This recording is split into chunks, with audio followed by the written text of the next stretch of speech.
arrêté à ça, c'est ça? Oui. Oui, à cette diapo et cette diapo et le CG normal. Bien, j'étais ici. Bien, parfait. Donc, après avoir produit le CG, on va commencer à l'interpréter. Et on va essayer de suivre un petit peu comme ça des étapes dans l'ordre. On va adopter une certaine méthodologie dans l'interprétation, en fait, pour ne rien oublier, pour être un petit peu exhaustif. Alors, ça va être quoi la première étape quand vous produisez un ECG? Ben, c'est quoi le premier réflexe à faire, à votre avis? Vérifier Mhm. s'il est bien interprété, qu'il n'y a pas de trémulation. Très bien, la qualité. Mais avant même de faire ça, il va falloir le nommer. Alors, c'est-à-dire quoi le nommer? C'est-à-dire il faut écrire clairement le nom et prénom du patient. Alors, ça paraît rien comme ça, ben, ça paraît juste un détail, mais c'est extrêmement, extrêmement important. Alors, pourquoi c'est important? Parce que c'est un document.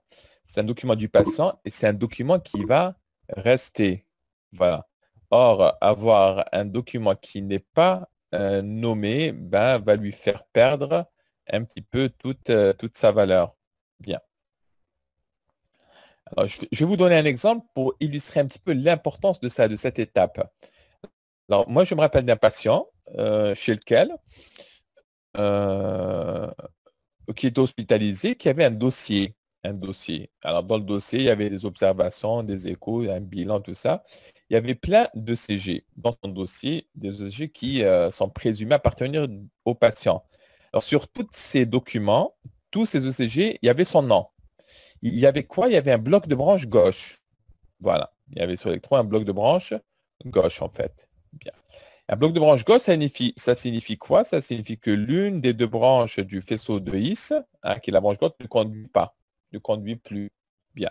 Sur un électro, un ECG, un autre, qui était dans son dossier, mais qui malheureusement ne portait pas son nom.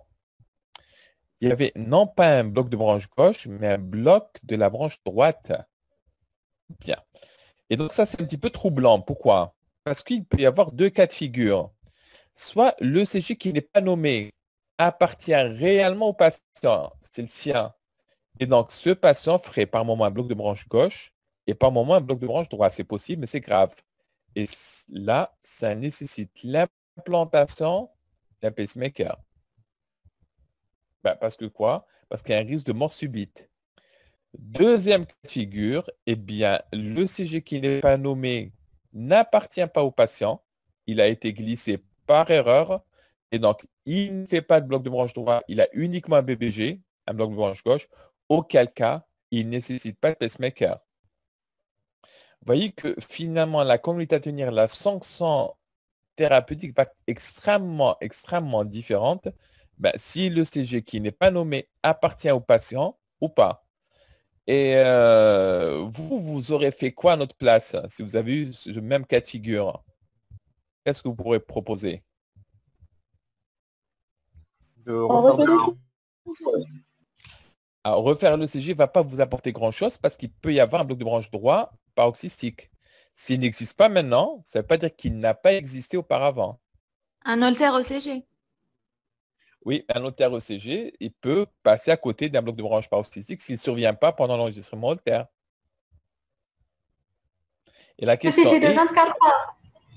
oui, mais même, c'est la même chose. La question est-ce que ce patient a fait intenter un BBD ou pas? S'il a fait intenter un BBD, il faut placer un pacemaker. Rien ne dit qu'il va le refaire. Vous saisissez un petit peu l'impasse? Oui. Ouais. Et là, vous voyez que le fait de ne pas avoir juste un ECG nommé nous place dans une situation extrêmement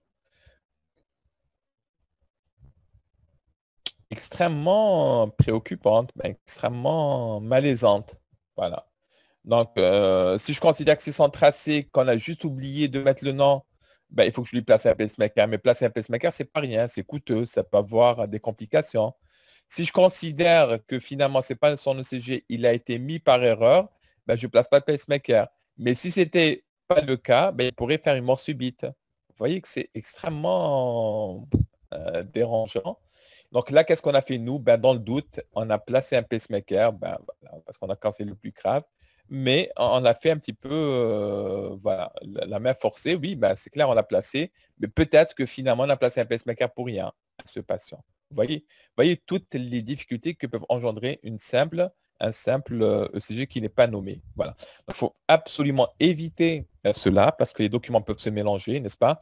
Et la première des choses, après avoir fait un électrocardiogramme, c'est de le nommer. Voilà. En faites-le tout de suite. Hein. Dès qu'il sort, vous écrivez clairement le nom et le prénom du patient. Soit vous prenez un stylo, vous l'écrivez sur le tracé, soit actuellement, les appareils d'ECG comme ça ont une imprimante, ils ont un écran, ils ont même un clavier et vous pouvez écrire, introduire à travers ce clavier le nom du patient et c'est l'appareil lui-même qui va vous l'imprimer. Si l'appareil ne le fait pas, faites-le vous-même manuellement, c'est la même chose, mais faites-le immédiatement. Et donc, la première étape d'un ECG, c'est de faire quoi? C'est de le nommer. Après avoir nommé, qu'est-ce qu'on peut faire aussi?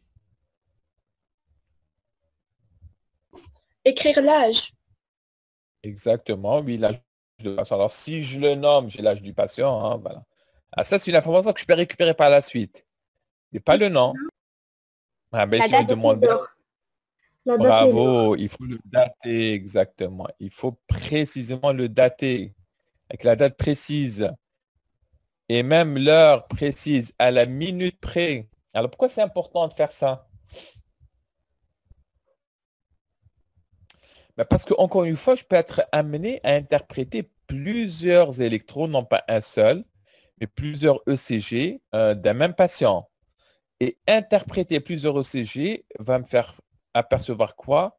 Un petit peu l'évolution de ces tracés, l'évolution électrique. Bien. Et l'évolution électrique peut être déterminée uniquement en plaçant les ECG en ordre chronologique. Ben, sinon, je n'ai aucun moyen de percevoir cette évolution. Exemple, imaginons que j'ai sur un électro un sus-décalage du segment ST, qui est un signe d'ischémie sévère, c'est un signe d'infarctus. Et que sur un autre, je n'ai pas ce sus-décalage. Eh bien là, il va y avoir aussi deux cas de figure. Soit celui-là est le premier et celui-là est le deuxième. Et là, le patient est en train de faire quoi? Ben, s'améliorer. Soit au contraire, c'est le CG normal qui est le premier et le pathologique qui est le deuxième. Et là, le patient est en train de s'aggraver. Vous voyez? Mais si je n'ai pas l'heure et la date précise, je ne peux pas connaître l'évolution électrique. Je ne peux pas savoir si mon patient est en train d'évoluer favorablement ou au contraire est en train de s'aggraver. Donc, deuxième étape, après avoir nommé le CG, le dater avec heure précise à la minute près. Pourquoi à la minute près? Parce que les modifications électriques, les anomalies électriques peuvent apparaître d'une manière extrêmement rapide. Voilà, ça peut apparaître d'une minute à l'autre. C'est pour ça qu'il faut avoir l'ECG précisément daté avec l'heure précise à la minute près. Est-ce que vous comprenez un petit peu l'utilité de la chose? Donc, la première étape, c'est identifier le nom, prénom et l'âge du patient. Et deuxièmement, dater l'ECG avec l'heure précise. Étape importante. Très bien. Parfait. Alors, troisièmement, on va vérifier l'étalonnage. Bien. Alors, est-ce que cet électrocardiogramme vous paraît bien? Oui. Pourquoi? Parce qu'on a déjà le nom. Donc, est-ce qu'il est daté? Oui. Oui, exactement. Et donc, c'est l'ECG de monsieur. Monsieur qui? MK. MK, exactement. Et si c'est qui, monsieur MK?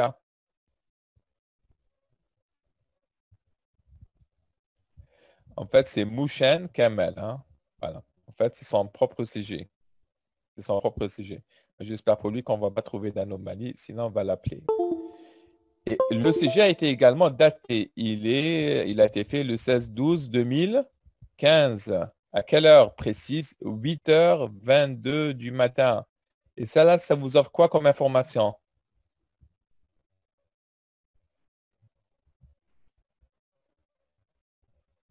Bah, que Mouchen Kamel est très matinal, hein, puisqu'il est venu à 8h22 pour faire un ECG. Bah, il faut tirer le maximum d'informations. Donc, après avoir nommé, daté précisément le CG, qu'est-ce qu'on fait? On vérifie l'étalonnage. Alors, c'est quoi l'étalonnage? Qui peut m'expliquer ce que c'est? C'est l'unité. Unité de quoi? L'unité de temps et de l'amplitude. Exactement. Ah, c'est un peu ça, mais bon, est-ce que tu peux être plus précise? Café? Par exemple, de préciser combien de petits carreaux correspondent en millisecondes et sur l'axe des abscisses et combien de petits carreaux en millivolts sur l'axe des... Exactement, voilà, c'est exactement ça. Bien que Rania a mieux exprimé ça, Rania nous dit échelle de conversion. Ben, c'est précisément ça. En fait, l'étalonnage, c'est l'échelle de conversion. Mais conversion de quoi? Très bien. En fait, l'électrocardiogramme, c'est un graphe. Vous êtes d'accord ou pas pour dire que c'est un graphe? Oui. Très bien. Un graphe qui est dessiné. Dessiné sur quoi? Sur du papier. Dessiné sur du papier millimétré. Hein? Et donc, j'ai une feuille de papier millimétré. Voilà, le format A4 ou moins. Voilà. Et sur ce papier millimétré, j'ai un graphe. Très bien. Et ce graphe dessine quoi en fait? Ben, elle dessine l'activité électrique du cœur par rapport au temps. Mais moi, quand je mesure les ondes des graphes, que ce soit leur durée ou que ce soit leur amplitude, ben, je mesure quoi sur le papier? Ben, je mesure des millimètres, n'est-ce pas? Ben, que ce soit sur l'axe horizontal ou l'axe vertical, je mesure des millimètres. Donc, je peux vous dire que le QRS fait 10 millimètres parce que j'ai pu le mesurer. Est-ce qu'on est d'accord? Oui. Oui. Mais ce graphe qui est imprimé en millimètres représente quoi? Représente l'activité électrique du cœur en quelle unité? Millivolts. Donc, sur l'axe horizontal, qu'est-ce qui se passe? Les millivolts sont exprimés, dessinés en millimètres. Plus les millivolts augmentent, plus le 200 mm augmente, plus l'onde sera ample. Moins grand seront les millivolts du QRS, moins grande sera l'onde en millimètres. Et l'étalonnage, c'est quoi? Ce n'est rien d'autre que l'échelle de conversion qui vous convertit quoi? Les millivolts en millimètres. C'est-à-dire qu'en d'autres termes, l'appareil a détecté des millivolts, il me les a imprimés sur le papier millimétré sous forme d'onde en millimètres en utilisant obligatoirement une échelle de conversion qui le fait passer des millivolts vers les millimètres. Vous suivez ou pas? Oui. Oui. Alors, est-ce qu'une seule échelle suffit? Non, pour deux. Ou est-ce qu'il faut une deuxième? Oui, pour la durée. Oui, exactement. Une deuxième pour l'axe horizontal, pour les durées des ondes et des intervalles. Pourquoi? Parce que moi, je peux mesurer la durée de l'onde P. Et si je la mesure sur papier millimétré, je suis en train de mesurer quoi? Aussi des millimètres. Je peux dire que l'onde de P a une durée de 2 millimètres sur cet électrocardiogramme. Mais l'appareil m'a exprimé quoi? Une durée sur l'axe horizontal. N'est-ce pas? Et donc là, il me faut un deuxième chiffre de conversion. Conversion de quoi? Ben, les secondes ou les millisecondes en millimètres sur l'axe horizontal. Vous me suivez? Voilà. Oui. Et donc, je peux imprimer un électrocardiogramme pour n'importe quelle activité électrique du cœur en utilisant un certain étalonnage. Je peux même le modifier l'étalonnage, hein, ce qui va modifier bien sûr l'aspect de l'électro. Et donc, nous, on va faire quoi? On va utiliser plutôt un étalonnage standard. Bien. Alors, l'étalonnage standard, celui qui est le plus utilisé par défaut, on va dire, il me dit que la connexion est de mauvaise qualité. Est-ce que je peux couper la vidéo? Ça ne vous ennuie pas?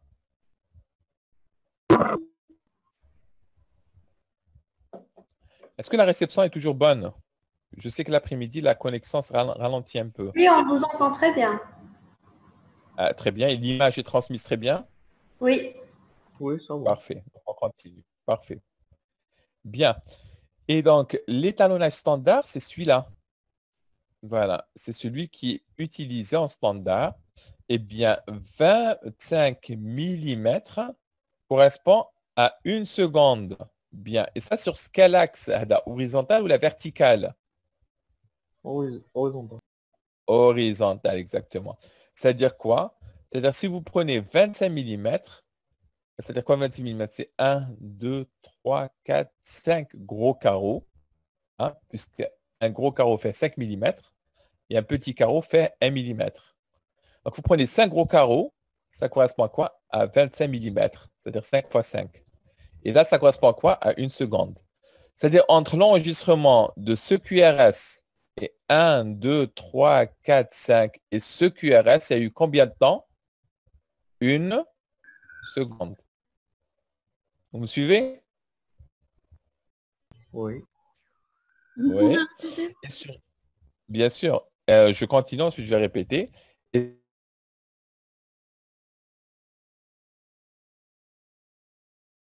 Et sur l'axe vertical, en étalonnage de cet axe, c'est quoi? C'est 10 millimètres. 10 millimètres, c'est 2 gros carreaux. Hein.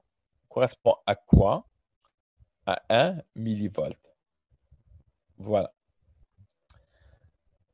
Oh là là, il y a quelqu'un qui m'appelle 2 secondes. Hein.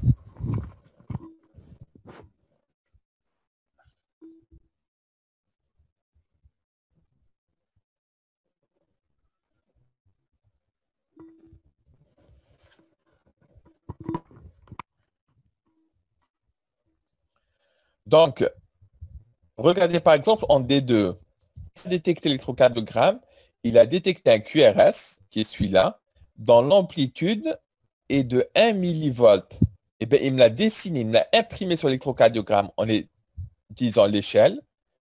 1 millivolt égale à 10 millimètres. Et donc, quelle amplitude va avoir le QRS? Eh bien, il va avoir l'amplitude de 2 gros carreaux, c'est-à-dire 10 millimètres. Là, en D1, il a détecté quoi? Il a détecté un QRS qui fait 0,5 millivolts. Et donc, il va me le dessiner sur du papier millimétré. Et le QRS fera quelle amplitude? Donc, 10 0,5. millimètres, exactement. 10 millimètres, ça fait 1 millivolt. Et bien, si c'est 0,5 millivolts qui a été détecté, il le dessine en utilisant combien? Juste 5 millimètres. Vous suivez ou pas? Oui, docteur. Très bien. Alors, quelle est l'utilité de cela? Quelle est l'utilité de connaître cet étalonnage? Après tout, il est standard. Pourquoi s'embêter avec ça? Eh bien, tout simplement parce que l'étalonnage, on peut le modifier.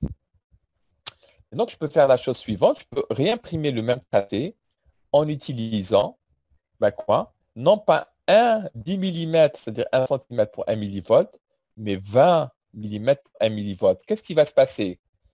Eh bien, je vais imprimer le même électrode du même patient, mais toutes les ondes auront augmenté, auront doublé d'amplitude. Pourquoi? Parce que quand je détecte 1 millivolt cette fois-ci, il ne va pas me dessiner juste 10 mm, mais il va me dessiner combien? 20. Vous suivez ou pas?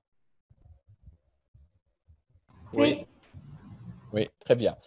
Alors, là où les choses se compliquent, c'est que on peut vous exprimer les normes en millimètres. Mais ce qu'on ne vous dit pas en exprimant les normes en millimètres, c'est que ces normes sont en étalonnage standard.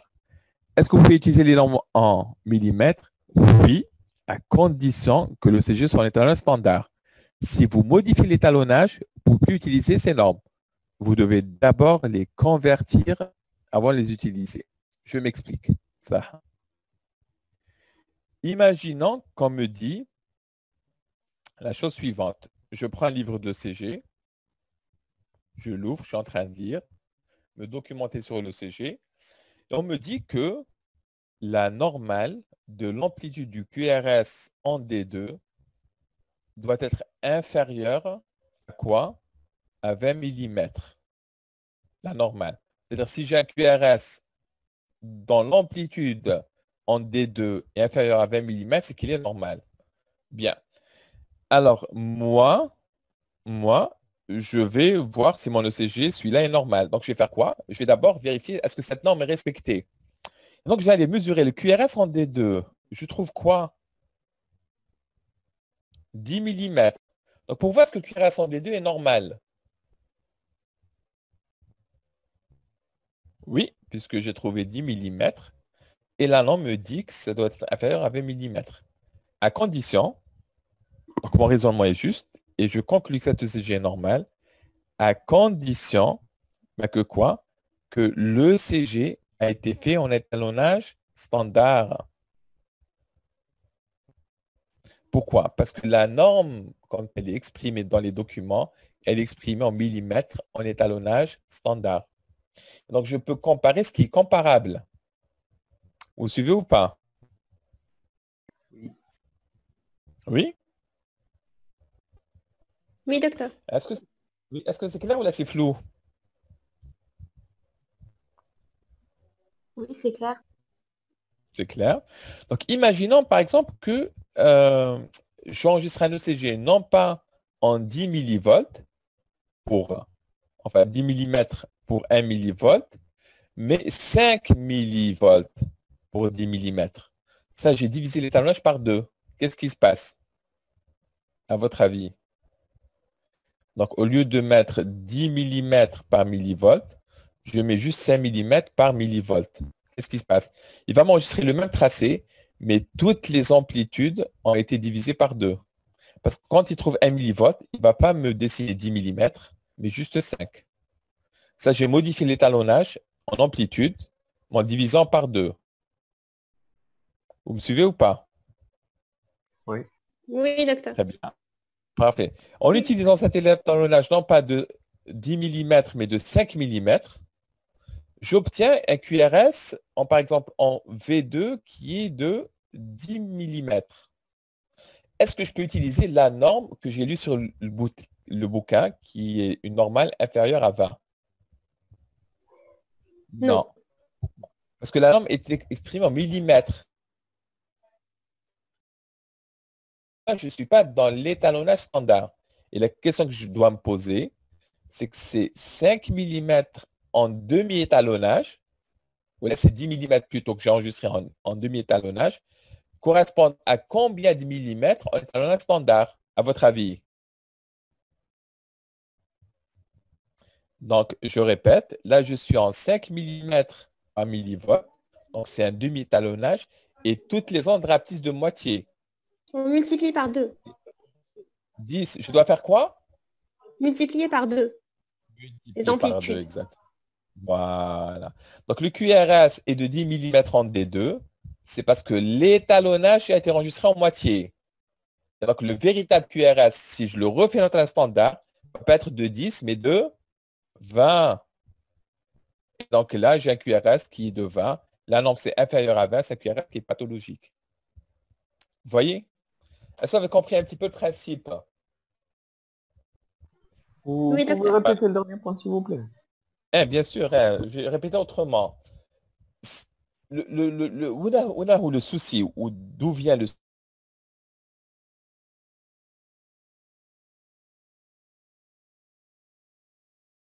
souci, ou d'où vient la source que vous allez apprendre la suite des normes. On va vous donner plein de normes. Excusez-moi 2 secondes. Je peux te rappeler.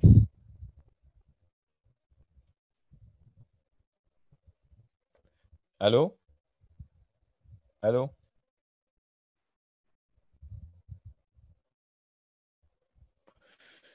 La source est la suivante. C'est que vous allez avoir plein de normes. C'est pour savoir si le CG est normal ou pas. On va vous donner plein de chiffres. La durée TLPR, l'amplitude de P, l'amplitude du QRS. Et ces normes sont exprimées en général en millimètres. Mais ils sont exprimés en millimètres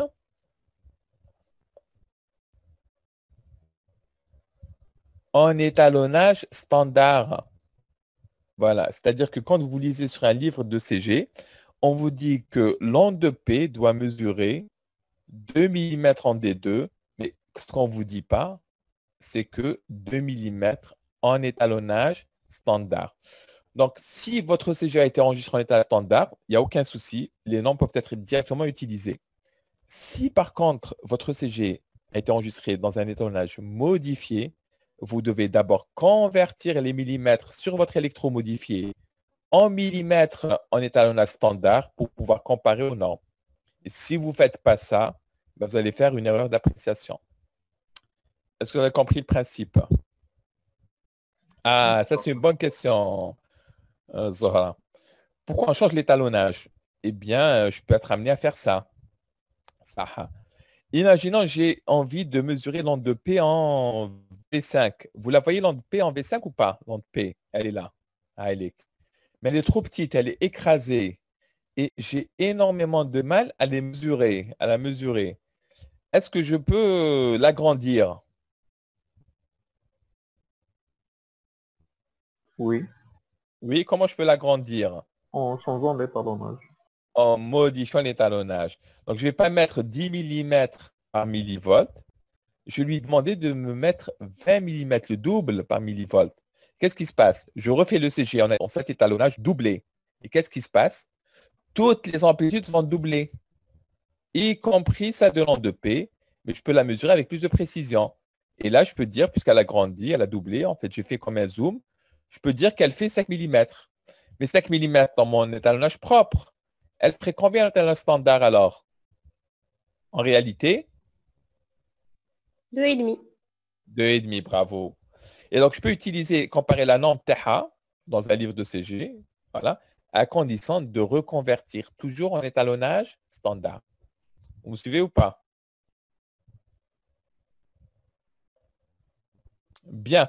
Un autre exemple pour bien comprendre. Imaginons dans un ECG, j'ai des ondes QRS tellement amples que le QRS de V3 chevauche avec le QRS de V2. Voilà. Là, ils ne sont pas très amples, donc ils sont bien séparés. Mais si c'était ample, s'il y avait un patient qui avait beaucoup d'étalonnage, enfin beaucoup d'amplitude, les ondes se chevaucheraient. Et quand les ondes se chevauchent, comme ça, j'ai du mal à les apprécier, à savoir où est-ce que commence une, où est-ce que finit l'autre. Est-ce que je peux les séparer pour bien les analyser? Oui, en diminuant l'étalonnage. Bravo, exactement. En divisant l'étalonnage par 2. Donc, au lieu de mettre 10 millimètres par millivolt, qu'est-ce que je mets? Juste 5. N'est-ce pas? Et donc, toutes les ondes vont diminuer de moitié. Et si je trouve une onde de R égale à 5 mm en demi-étalonnage, c'est-à-dire que c'est quoi sa véritable valeur, sa véritable amplitude standard? Je dois faire quoi? Multiplié par 2. Multiplié par 2. Donc, les 5 mm en demi-étalonnage correspondent à quoi? À 10 mm en étalonnage standard. Et l'erreur à ne pas faire, c'est quoi?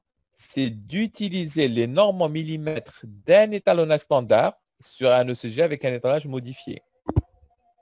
C'est une source d'erreur ou pas pour vous? Oui. Oui, exactement. Bien. Et donc, la prochaine étape, c'est de vérifier cet étalonnage, cette norme de conversion des millivolts sur l'axe vertical en millimètres et également les secondes en millimètres sur l'axe horizontal. Si l'étalonnage est standard, c'est bon. Vous pouvez utiliser directement les normes.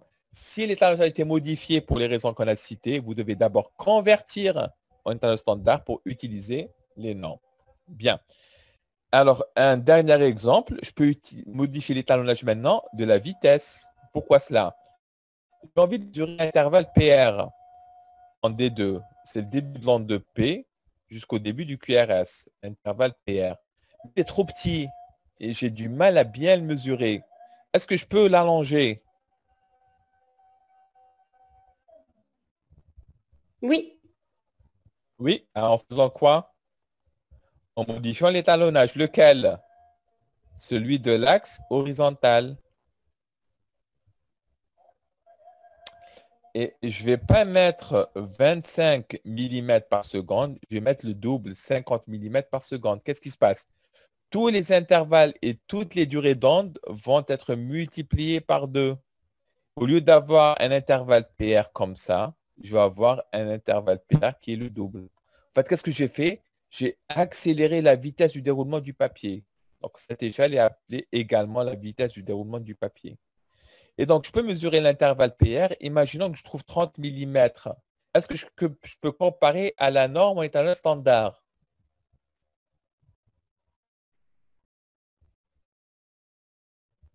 Non. Non, qu'est-ce que je dois faire?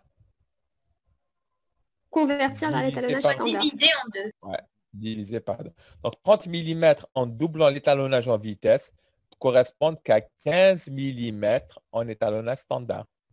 Vous voyez? Vous me suivez ou pas? Oui. Très bien, parfait. Donc, en fait, c'est juste un piège à éviter, mais sachez que la plupart des ECG sont faits en étalonnage standard, mais il faut vérifier ça.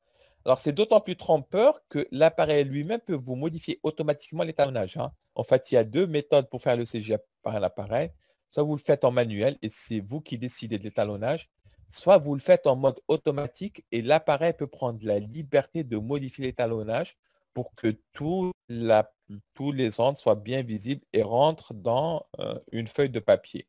Donc là, il va falloir vérifier que l'étalonnage n'a pas été modifié. S'il a été modifié, le CG est toujours interprétable à condition de convertir toutes les mesures en millimètres en étalonnage, encore une fois, standard. Bien.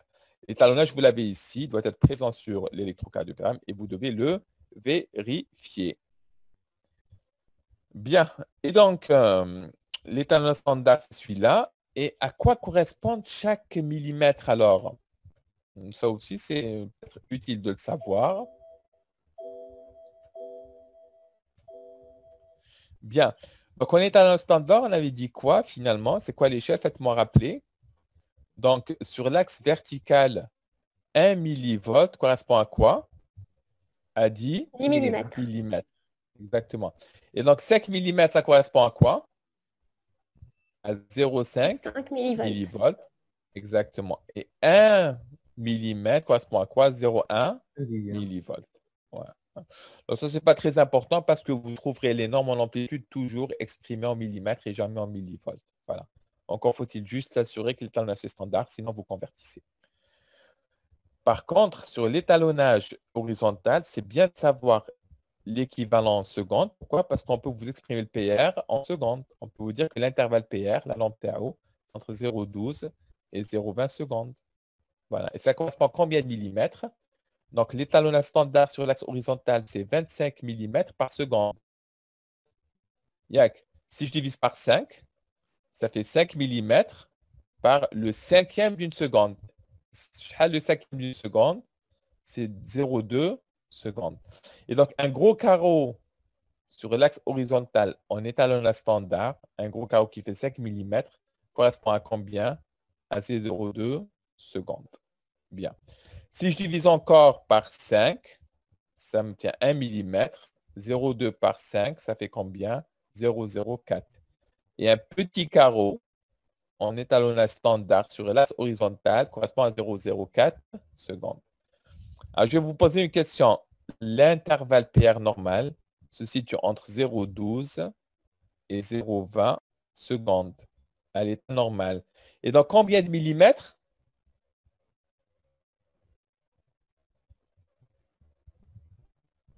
« 5 mm. Non, mais il y a deux chiffres. Hein. C'est un intervalle entre et entre. C'est entre 3 et 5 exactement. Donc, vous pouvez trouver sur un livre de CG l'intervalle PR normal, c'est entre 3 et 5 mm. Ou là, vous pouvez trouver dans un autre livre l'intervalle PR normal entre 0,12 et 0,20 secondes. C'est la même chose. À condition que les millimètres soient exprimés en étalonnage standard. Voilà. C'est bon? Est-ce que vous avez compris cette notion d'étalonnage et son importance et comment éviter le piège du changement de l'étalonnage? Si vous avez compris ça, je suis heureux.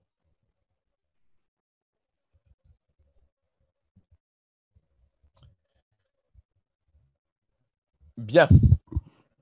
Dernier élément. Alors, pourquoi on a choisi ces chiffres pas d'autres. Pourquoi c'est 10 mm en standard et non pas 20? En fait, on a choisi un petit peu les normes. On a essayé plusieurs normes. Et ces normes-là, 25 mm pour une seconde et 10 mm pour un millivolt, ben, c'est ceux qui donnent l'aspect visuel le plus agréable de l'ECG. Voilà. C'est-à-dire ça vous donne des ondes d'une importance suffisante pour être vues, sans que ça soit trop ample pour se chevaucher. Et donc, vous voyez que le rendu visuel ben, de l'ECG est agréable. C'est pour ça qu'on utilise ça comme étalonnage standard. Est-ce que c'est acquis? Est-ce qu'on passe à la prochaine étape?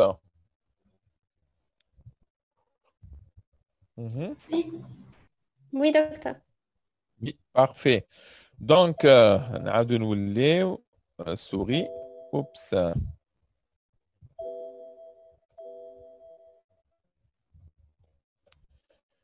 Donc, vérifier l'identité du patient, identifier le CG, mettre la date et l'heure, vérifier l'étalonnage.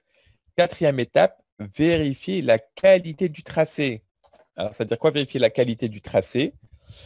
Alors, ça veut dire que est-ce que notre tracé est d'une qualité suffisante pour être interprété?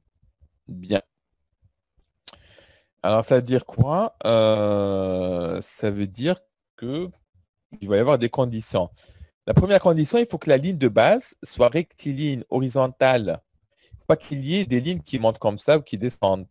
Voilà, ça c'est un critère de mauvaise qualité. Il faut que la ligne de la dérivation reste horizontale. Si elle fait ça, si elle monte, c'est un ECG de mauvaise qualité.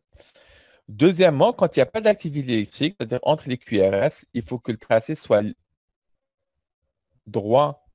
Si vous avez un tracé qui trémule rapidement, lentement, c'est qu'il y a des parasites. Troisième critère de qualité, il faut qu'il y ait au moins 6 dérivations, au moins 12 dérivations dans 6 frontales et 6 précordiales. On va vérifier cela tout de suite. Donc, est-ce que ce tracé est de bonne qualité?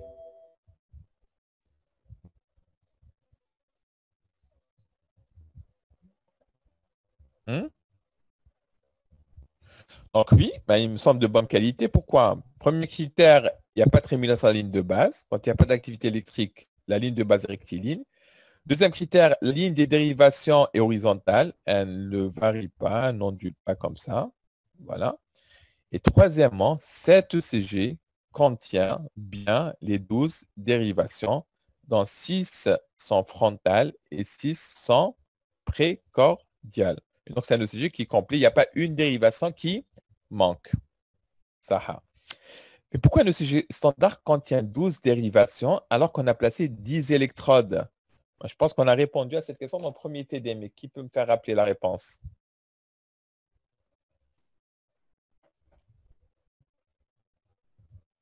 Car une dérivation, c'est deux pôles, donc 2 électrodes.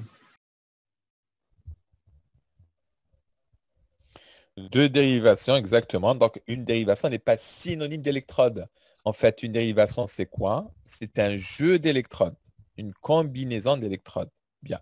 Et donc, je vais combiner les 4 électrodes, par exemple, périphériques. Je mets sur les épaules et les jambes pour avoir quoi? Pour avoir les 6 dérivations périphériques. Alors, comment je les combine? Donc, une électrode peut être utilisée comme pôle négatif, une électrode peut être utilisée comme pôle positif. Et je les combine ainsi. On va faire appeler ça rapidement. Bien, donc je vais aller sur mon schéma. Très bien.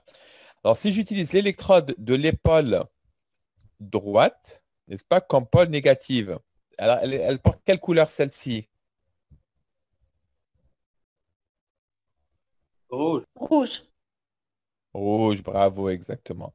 Donc, si j'utilise l'électrode rouge comme pôle négative, et l'électrode de l'épaule ou du bras, c'est la même chose. Là, je la mets au bras ou l'épaule, ça montrera le même tracé.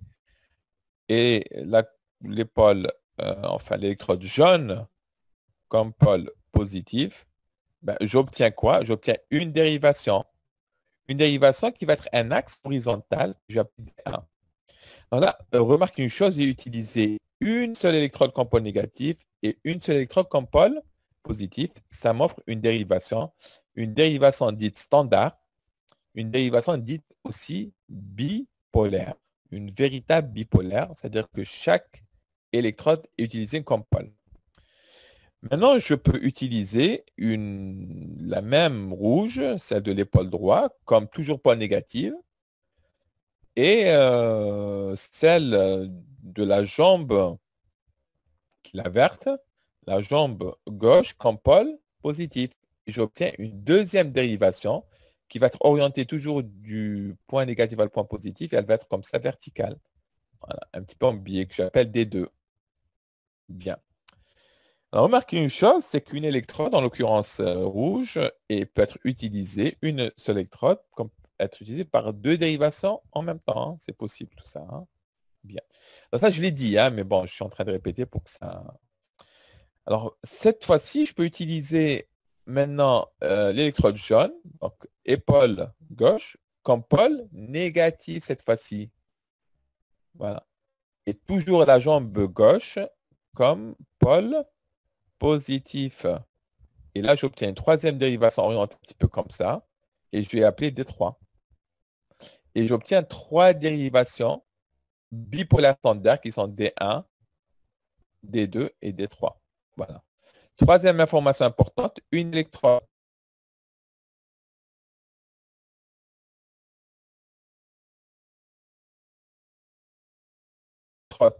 pour une autre dérivation. Oh là là, on n'arrête pas de m'appeler. Excusez-moi juste 2 secondes. Là, je suis à vous dans 2 secondes.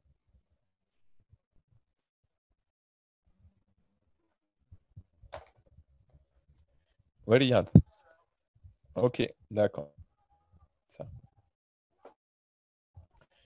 Bien. Très bien. Et donc, j'ai combiné un petit peu les électrodes, hein, des bras et des jambes, pour avoir 3 dérivations standards.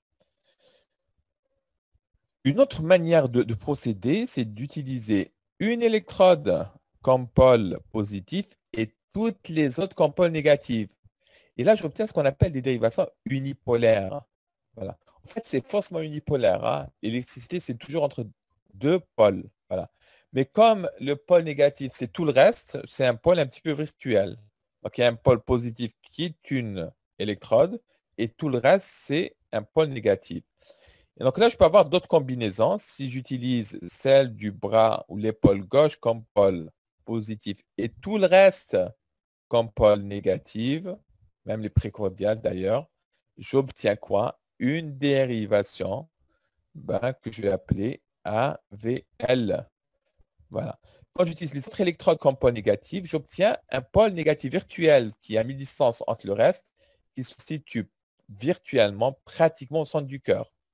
Donc, on va dire que le pôle négatif est le centre du cœur et le pôle positif d'AVL, c'est l'épaule droite.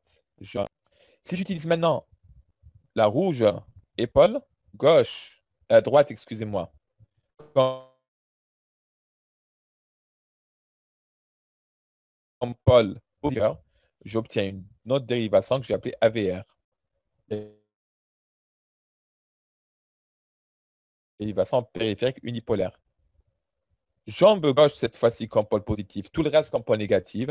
Ça va être quoi? AVF. Voilà. Et je complète mes dérivations standards par 3 dérivations unipolaires. AVL, AVR et AVF. Bien. À cela, je rajoute les dérivations précordiales. Mais les dérivations précordiales, toutes, sont utilisées en mode unipolaire. C'est-à-dire que l'électrode en question et le pôle positif, tout le reste joue le rôle de pôle négatif. Et donc, le nombre de dérivations, cette fois-ci, va être égal au nombre d'électrodes. Et donc, si je mets 6 dérivations précordiales, je vais avoir combien, enfin 6 électrodes précordiales, je vais avoir combien de dérivations précordiales? 6. 6, voilà. 6 plus 6, ça fait 12. Et ça me fait mon 12 dérivations standards. Bien. 12 dérivations standards qui contient quoi finalement? 6 dérivations périphériques, c'est le fruit des électrodes des jambes et des bras. 6 dérivations précordiales, le fruit des électrodes précordiales. Parmi les 6 périphériques, 3 sont bipolaires vrais standards, D1, D2, D3, et 3 sont unipolaires, périphériques, AVR, AVL, AVF. Et toutes les 6 dérivations précordiales sont comment? Unipolaires. Ouais, faussement unipolaire, exactement. Ouais. C'est bon? Très bien. Oui. Donc, est-ce que cette ECG qu'on est en train d'interpréter est de bonne qualité?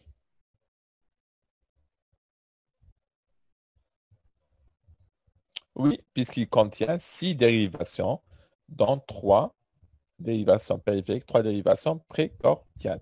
Très bien. Question. Enfin, question, non. Je continue plutôt. Donc, non seulement il doit contenir 6 dérivations, mais il faut qu'il soit de longueur suffisante.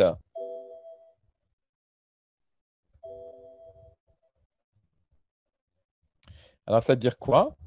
Ça veut dire que la longueur des dérivations doit être suffisante.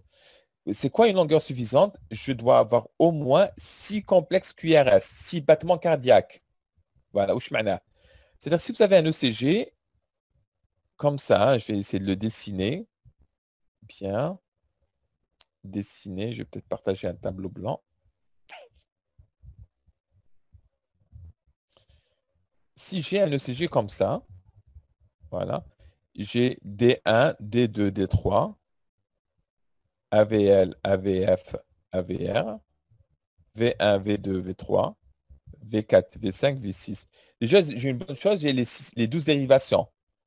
Mais si j'ai un seul complexe, un seul battement par dérivation,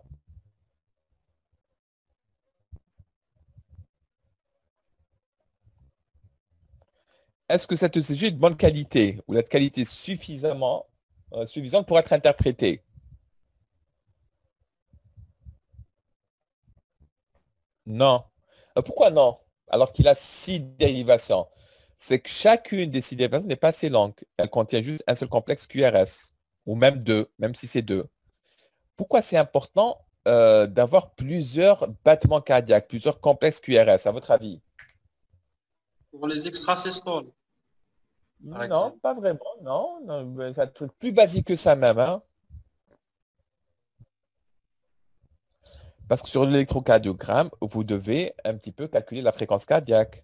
Mais vous devez analyser aussi le rythme, est-ce qu'il est régulier ou pas. Donc, si vous avez un seul complexe QRS, est-ce que vous pouvez déterminer la fréquence cardiaque? Ben, tu ne peux pas. Ben, tu peux, par exemple, calculer la fréquence cardiaque en prenant le pouls d'un patient. Est-ce que tu poses ton doigt sur son pouls? Dès que tu ressens un battement, tu lui dis la fréquence est de 60. Est-ce que tu peux faire ça? Ben non. Il faut avoir au moins 2 complexes QRS pour savoir, pour calculer la fréquence. Encore faut-il que ça soit régulier. Hein? Voilà. Et la fréquence cardiaque va être représentée par le temps qui sépare les 2 complexes QRS. Ben, c'est ça la fréquence cardiaque. Très bien. Maintenant, est-ce que si tu as juste 2 complexes, est-ce que tu peux dire que le rythme est régulier? Ben non, il te faut au moins 3 complexes QRS. Au moins, un minimum. Hein? Et comment tu peux juger d'un rythme régulier, à ton avis? Quel va être sur l'électrocardiogramme le représentant du rythme régulier? Répondez-moi à ça. C'est lorsque l'espace entre les complexes QRS est le même. Bravo. Si l'espace reste le même, c'est que le rythme est régulier. Si l'espace varie beaucoup, c'est que le rythme est irrégulier. Donc, vous devez avoir au moins 2 espaces et donc au moins 3 complexes QRS. Au moins. Hein? Voilà. Mais si on veut analyser plus sérieusement le rythme, je dois avoir au moins 6 complexes QRS. D'accord? Donc, pour dire que mon tracé est de bonne qualité, ça veut dire quoi? Ça veut dire en d'autres termes que mon tracé ECG que j'ai enregistré là à l'instant me permet de calculer et la fréquence cardiaque et d'apprécier la régularité ou pas du rythme. Mais il doit comporter au moins 6 complexes QRS. Vous me suivez ou pas? Oui, docteur. Très bien. Bien. Docteur, Sauf- c'est complexe par dérivation. Ah ben, c'est la question que j'allais poser, justement. Sors de ma tête, s'il te plaît. Donc, est-ce que je dois prolonger sur les 6 dérivations? ça ne permet pas d'être très réaliste. Pourquoi ça ne permet pas d'être très réaliste? Parce que finalement, je vais avoir un électrocardiogramme très lent, n'est-ce pas? Voilà. Donc, imaginons que je prenne pour chaque dérivation 6 complexes QRS.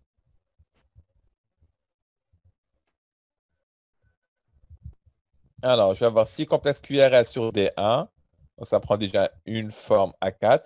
Je dois avoir 6 complexes US sur AVR, 6 sur V1. Et ça va me prendre un ECG qui fera 4 ou la 5 pages. Et là, ce n'est pas très écologique, n'est-ce pas? Il faut penser aussi à la planète. Donc, comment faire entrer tout ça dans une feuille A4, une seule, tout en ayant 6 complexes QRS? Ben, la réponse est toute simple. Le rythme, c'est le même. Le rythme cardiaque, c'est le même. Qui doit être capté par D1 ou D2, ben, ça va être les mêmes événements. D'accord? Et donc, est-ce que je suis obligé d'analyser le rythme cardiaque et la fréquence en D1 et l'analyser de nouveau en D2 et puis en D3 et puis en V1 et puis je ne sais plus quoi? Non. Puisque c'est la même fréquence et le même rythme, c'est le même cœur, n'est-ce pas? Enregistré selon des angles différents. Une seule dérivation suffit pour analyser la fréquence et le rythme. Est-ce que vous êtes d'accord avec ce concept?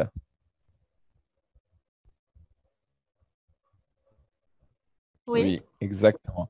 Et donc, au lieu de prolonger toutes les dérivations pour au moins avoir 6 complexes QRS, il suffit de prolonger une seule.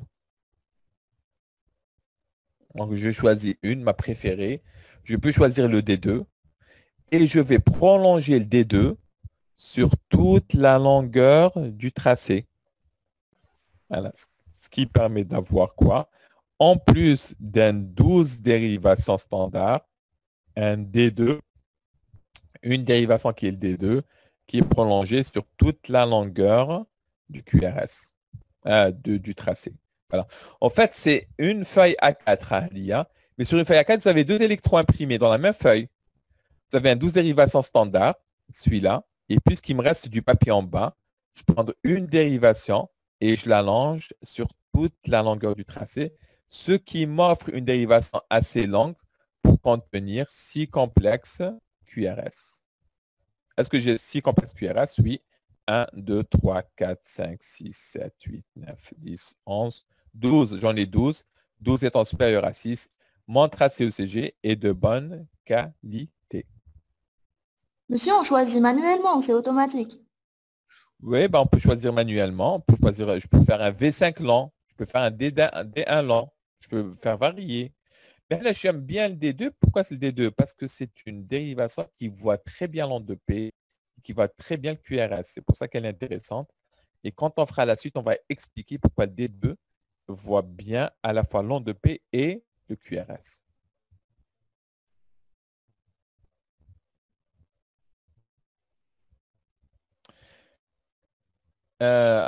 C'est pas toi, non, ben, c'est pas toi, Hamidi.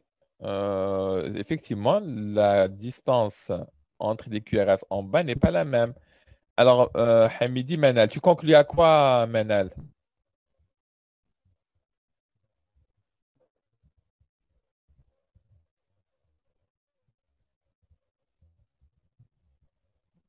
Exactement, voilà. Ben, écoute, tu commences à bien interpréter le CG. Donc, j'ai déjà une information de cette ECG. Je remarque que la distance entre les QRS ben, est variable. Regardez, là, elle est grande, là, elle est petite. C'est pas la même. Donc, le rythme est régulier. Voilà. Donc, il y a une arythmie. Exactement. Le rythme n'est pas régulier. J'aurais pris un ECG trop court. J'aurais pris que ça. Hein, juste 3 complexes QRS, n'est-ce pas? Eh bien, j'aurais conclu un rythme régulier à tort. Vous voyez? Et donc, pour bien interpréter le rythme, il faut que le CG soit assez lent, mais pas tout le CG, au moins une dérivation, D2 par exemple, qui doit contenir au moins 6 complexes QRS.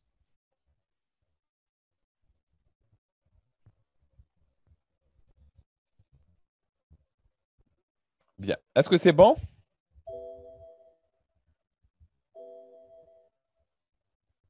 Oui ou pas? Oui. Oui, docteur. Très bien. Bien. Alors, je pense qu'on va s'arrêter aujourd'hui. Et on peut continuer demain ou après-demain le TD. Pas non plus trop vous surcharger. Et sans vouloir vous cacher ça, moi je suis un peu fatigué, je suis en post-garde et j'ai passé une garde, je ne sais plus, je ne me rappelle plus. Donc je vous propose qu'on s'arrête ici et qu'on continue notre progression du TD et de l'interprétation peut-être demain, voilà, si vous êtes disponible ou après-demain. D'accord? On fait ça? Oui, docteur. Très bien. Alors, essayez de réviser un petit peu ce qu'on a fait. Voilà, reprendre le partage. Essayez un petit peu de réviser les notions qu'on a faites aujourd'hui. Et on continuera avec l'interprétation demain. Est-ce que vous serez disponible la matinée éventuellement demain matin? Oui. Normalement disponible. Pardon? Normalement, il est disponible, oui, docteur. Très bien. Donc, on continuera demain matin, 9h30. On va dire 9h30 pour commencer à 10h moins quart comme aujourd'hui. Essayez de vous connecter à 9h30. Inch'Allah. Bien. Alors, est-ce qu'il y a des questions sur ce qu'on a fait là jusqu'à maintenant? Monsieur, moi j'ai une question. Est-ce que l'ECG peut être fait par n'importe qui, par exemple par un paramédical, ou ça doit obligatoirement être fait par un cardiologue? Ah, ça c'est une excellente question. Qui peut lui répondre? Ça peut être fait par un paramédical. Exactement. Donc, faire l'ECG est un acte paramédical. C'est le paramédical qui est censé le faire. Mais le médecin a une responsabilité dans la réalisation de l'ECG. Laquelle? L'interprétation. Non, avant. Vérifier s'il est bien fait. Vérifier sa qualité, exactement. Voilà. Donc, c'est l'infirmier qui le fait, mais s'il est de mauvaise qualité, vous exigez qu'il soit refait. D'accord? Donc, c'est lui qui fait l'ECG, mais le produit final, la qualité du produit, c'est votre, même si c'est lui qui le fait, c'est votre responsabilité. Donc, à vous de vous assurer qu'il est d'assez de bonne qualité et de le faire refaire le cas échéant s'il est de mauvaise qualité. Bien, très bonne question. Bien. Maintenant, même vous devez connaître la technique, hein, même si c'est lui qui l'a faite, parce que lui il peut se tromper. Voilà. Donc, normalement, quand il fait, vous devez surveiller ce qu'il est en train de faire. Ne pas mettre les électrodes n'importe comment, les mettre sur des endroits bien définis, qui sont des endroits conventionnels, etc. Est-ce qu'il y a d'autres questions?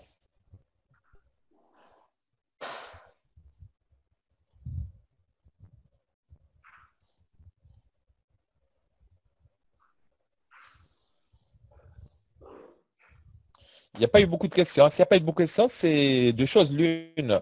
Ou vous avez tout compris, ou bien on n'a rien compris. J'aime à croire que c'est la première. Hein. Alors, peut-on rapporter la séance de demain? Voilà, pourquoi on la rapporte? Pourquoi on la rapporterait? Manel, tu as un empêchement?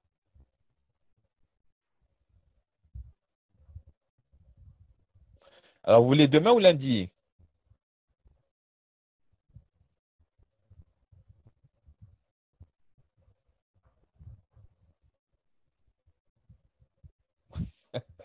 Oui, mais malheureusement, Manel, tu es la seule à vouloir ça. Hein, donc, peut-être pas reporter tous pour... Alors, demain ou lundi, répondez-moi.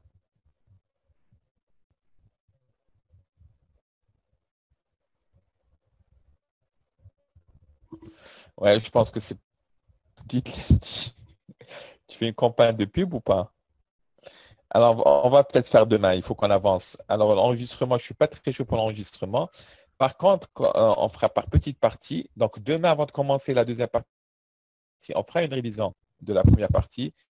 Et si tu rates demain, Manel, quand on fera la troisième partie, on révisera la deuxième. Donc, t'inquiète pas.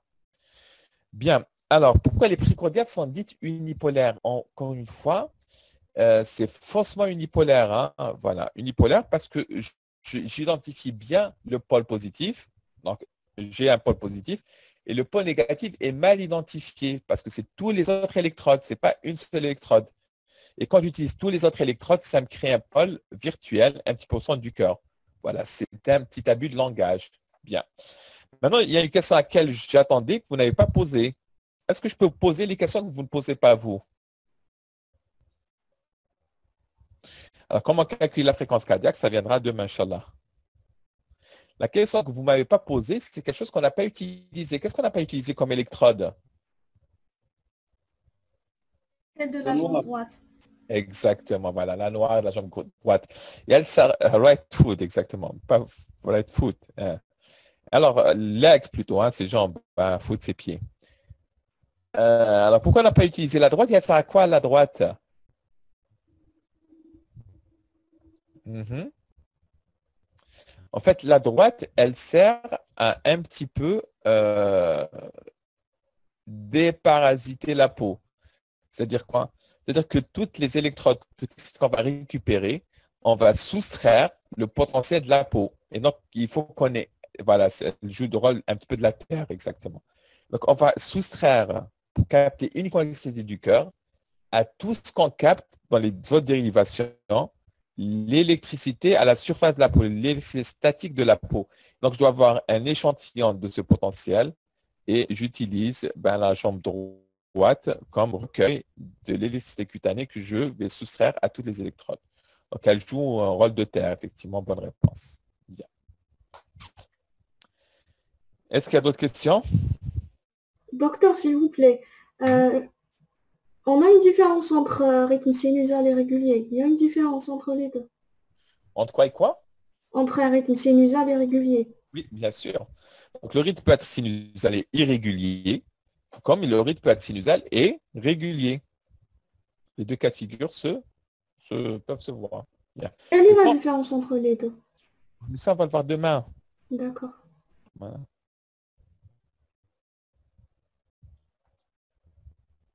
Oups, là, je suis en train de descendre encore plus. Voilà.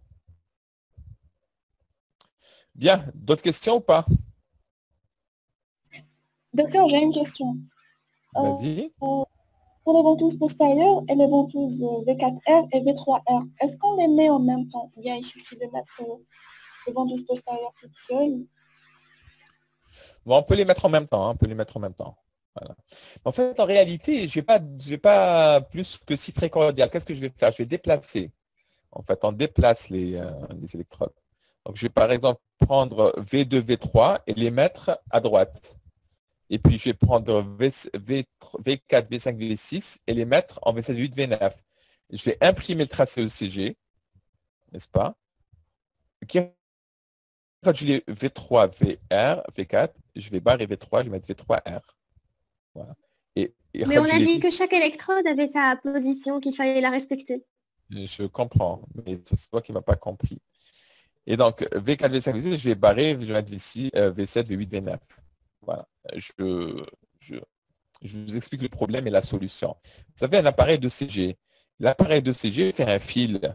Et où le fil fait rouge. Alors, je vais vous mettre le schéma de l'appareil de CG. Voilà. Nouveau partage.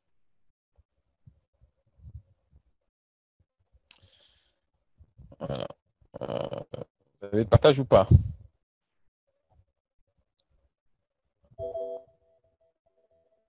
Voilà. Avec l'appareil de CG. Donc, l'appareil de CG, vous avez que 6 fils. Comme 17 fils. Comme que 10 fils, 10 électrodes. Donc, qu'est-ce que je fais? Comment pourrais-je faire un 17 dérivation avec juste 6 électrodes précordiales? À votre avis?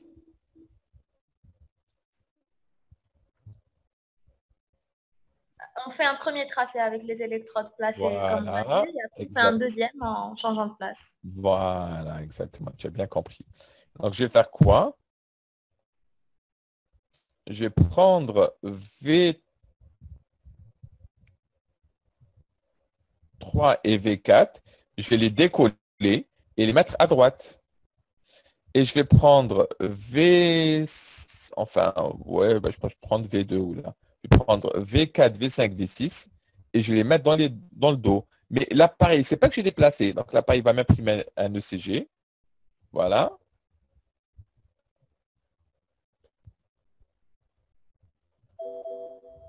Il va m'imprimer ça. Qu'est-ce que je vais faire? Je sais que dans le deuxième tracé que j'ai pris, j'ai modifié le positionnement. Donc, qu'est-ce que je vais faire? Je vais prendre mon tracé. Je sais que dans un deuxième temps, j'ai modifié V4, V5, V6 et je l'ai mis dans le dos. Donc, je vais faire quoi? Je vais barrer V4. Finalement, c'est V6, V7. Là, c'est plus V5 parce que j'ai modifié le positionnement. Je vais mettre V8. Et là, je vais mettre quoi? V9. Vous me suivez ou pas? Bon, V1, je ne l'ai pas modifié. V2, V3R, je l'ai mis à gauche. On va aller tous les V3R. On va aller tous les V4R.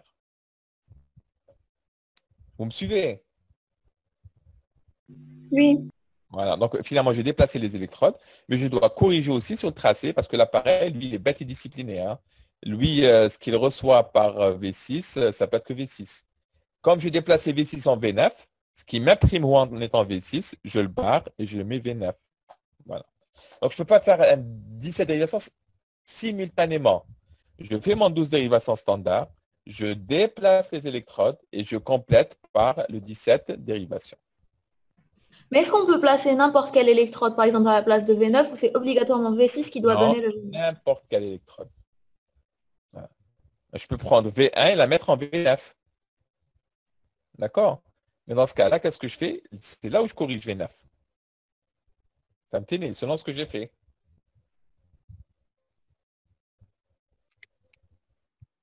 Docteur, Oui. s'il vous plaît, quelle est l'indication de ce déplacement des électrodes? Ça, c'est une très bonne question, mais je pense qu'on a déjà répondu partiellement. C'est qu'un 12 dérivation, c'est très bien, mais ça ne permet pas, sur le plan ischémique, d'analyser la totalité du cœur. Il y a une partie qui nous échappe, c'est la partie postérieure et le ventricule droit. Et donc, spécifiquement pour les cardiopathies ischémiques, un 12 dérivation devient insuffisant. Donc là, je dois compléter par un 17 dérivation. Donc l'indication est très simple, c'est la douleur thoracique, tout simplement. Quand tu fais un ECG pour une douleur thoracique, ne fais plus un 12, fais un 17. Si tu le fais pour une autre raison qu'une douleur thoracique, un 12 dérivation suffit. D'accord. Voilà. D'autres questions?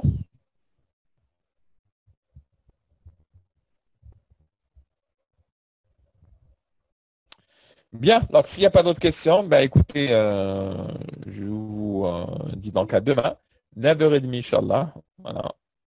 Passez une excellente fin de week-end. Essayez juste de revoir un petit peu ce qu'on a fait. Et on complétera, on fera une petite révision demain et on complétera un petit peu notre TD. Voilà. À demain, Inch'Allah. Au revoir. Docteur, Oui. Oui, oui, dis-moi.